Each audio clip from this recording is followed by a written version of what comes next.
इस विशाल और सुंदर ब्रह्मांड में क्या आप कभी पृथ्वी के ओर छोर तक विनाश तथा मृत्यु की भयानक छाया को डोलते हुए देखते हैं? क्या आपको पता नहीं कि यह दृश्य जगत आकाश के तारा गणों सहित मनुष्य के केवल एक पाप कर्म के कारण जला दिया जाएगा?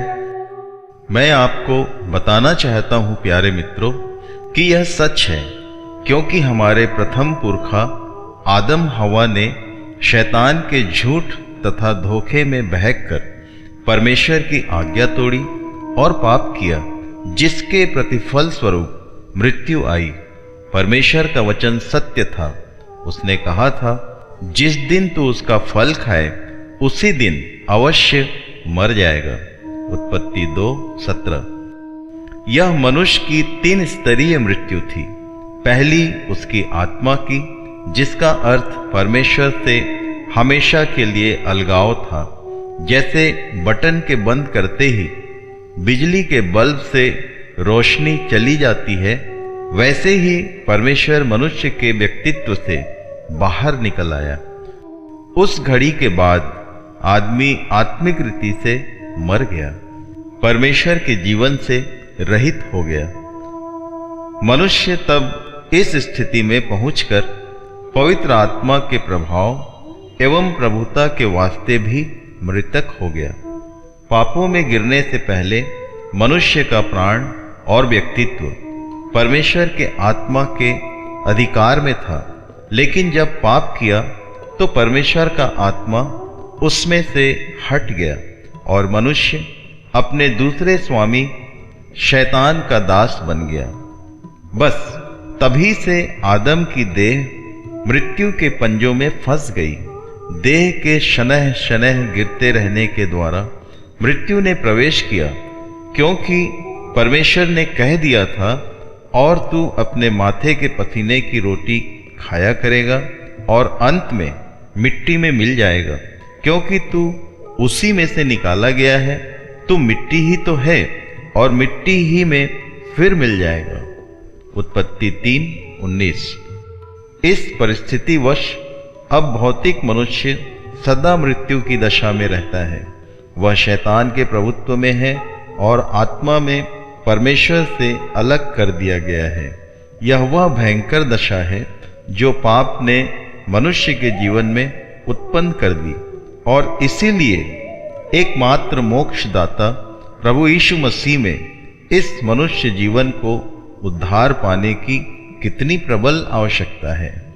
इसलिए आश्चर्य नहीं होता जब इफिसियों के नाम पत्री 2:1-2 में पौलुस ने लिखा कि और उसने तुम्हें भी जिलाया जो अपने अपराधों और पापों के कारण मरे हुए थे, जिनमें पहले तुम इस संसार की रीति पर और आकाश के अधिकार के हाकिम अर्थात उस आत्मा के अनुसार चलते थे जो अब भी आज्ञा न मानने वालों में कार्य करता है। जब परमेश्वर हट गया तो परमेश्वर का निवास स्थान मनुष्य का आत्मा एक अंधकारमय और खोखला स्थान बन गया। तब पतित मनुष्य इस संसार की रीति पर चलने लगा, शैतान की चाल में चलने लगा। परिणाम स्वरूप मृत्यु आई और वह प्राणों में प्रकट हुई। मृत्यु पहले शनह शनह मानव देह के क्षीण होने के साथ प्रकट हुई और तब प्राणों में प्रवेश करके उसने आदम एवं हव्वा पर कब्जा कर लिया। कोई भी आदमी मृत्यु के शिकंजे से नहीं बच सका। मनुष्यों के लिए एक बार मरना और उसके बाद न्याय का होना नियुक्त है। इब्रानियों 9:27 पद। प्रिय मित्रों, मैं सच सच बताना चाहता हूं कि जीवन दान आज मानव की सबसे बड़ी जरूरत है।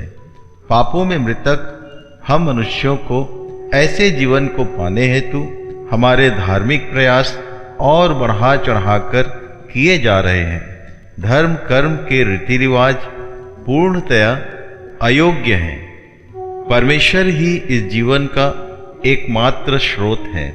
मनुष्य के भीतर तो जीवन की एक चिंगारी तक नहीं है, और जब तक परमेश्वर ही की ओर से उसे नया जीवन ना मिले, कितनी दुखदाई बात है। मनुष्य अनंत काल तक आग और गंधक की झील में पड़ा नारकीय जीवन भोगता रहेगा। यही तो परमेश्वर का वचन भी कह रहा है। और जिसका नाम जीवन की पुस्तक में लिखा हुआ नहीं मिला, वह आग की झील में डाला गया। प्रकाशित वाक्य 20:15। जिस स्वरूप में प्रथम मनुष्य की रचना हुई, वह पाप के कारण नष्ट हो गया, लेकिन परमेश्वर तुरंत उस स्वरूप की पुनः स्थापना के लिए सक्रिय हो उठा।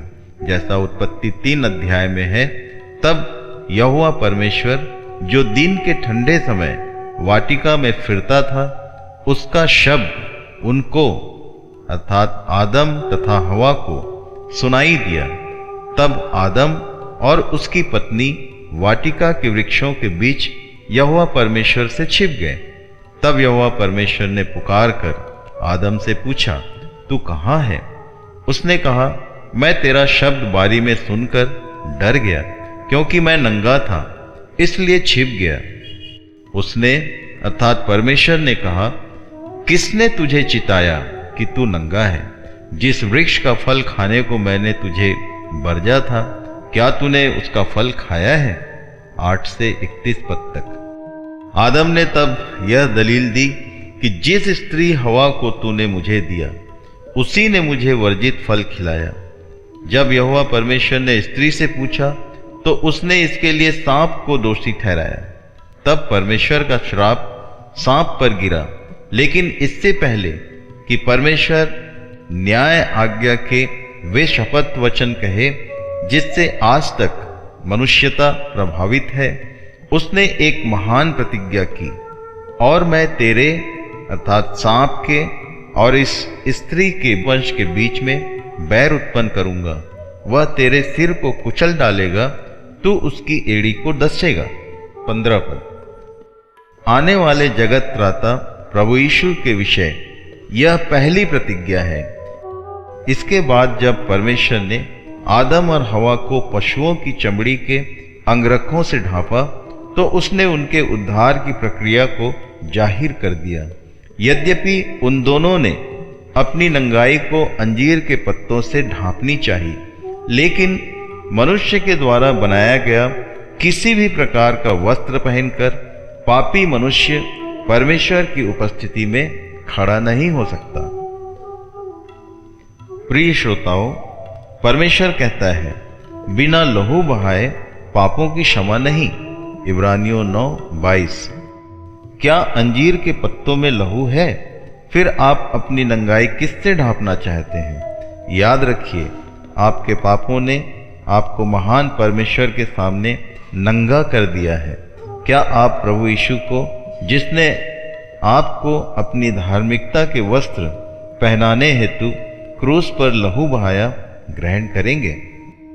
परमेश्वर आपको जीवन दान की आशीष दे और आपका कल्याण करें।